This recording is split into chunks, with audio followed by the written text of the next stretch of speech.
Hello বন্ধুরা, আজকে আমি বানিয়েছিল কুমড়ো পাতায় মোরলা মাছের পাতুরি। প্রথমে কুমড়ো পাতাগুলোকে গরম জল দিয়ে ভিজিয়ে নিয়েছি যাতে কাঁটাটা চলে যায়। এরপরে ওইদিকে মাছটা ম্যারিনেট করে নিচ্ছে, নুন হলুদ মাখানো মাছ। ওর মধ্যে দিয়েছে হচ্ছে পেঁয়াজ কুচি,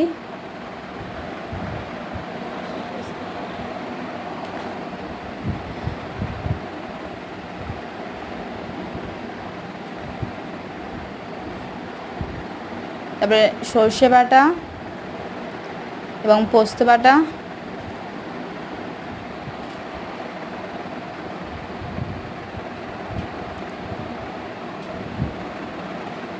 এরপরে কাঁচা লঙ্কা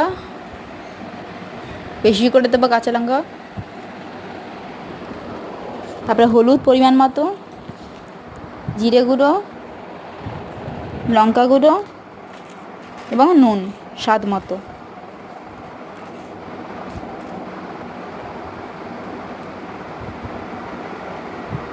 এবং উপরে দিয়ে দেবো বেশি করে সর্ষের তেল।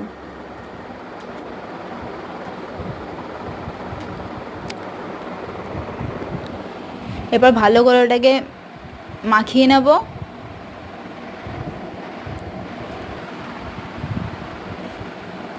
এদিকে আমাদের মাখানো হয়ে গেছে, ওইদিকে কুমড়ো পাতাগুলোর মধ্যে এই মাখানোটা রেখে দেব।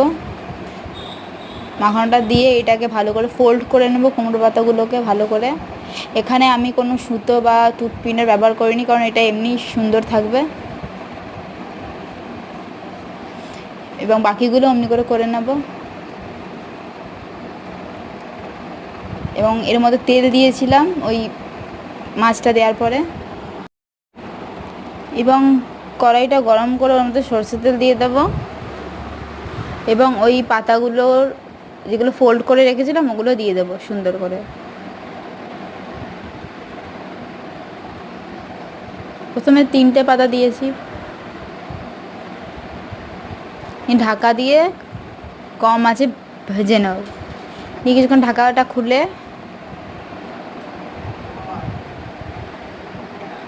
উল্টে নেব পাতাটাকে।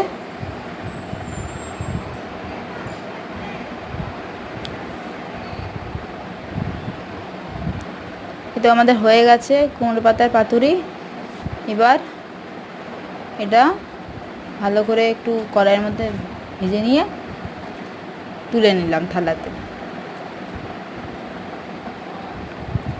তো এটাকে আপনাদের খুলে দেখাচ্ছি। আমাদের রেডি কুমড়ো পাতার পাতুরি। তো এখানে টাটা।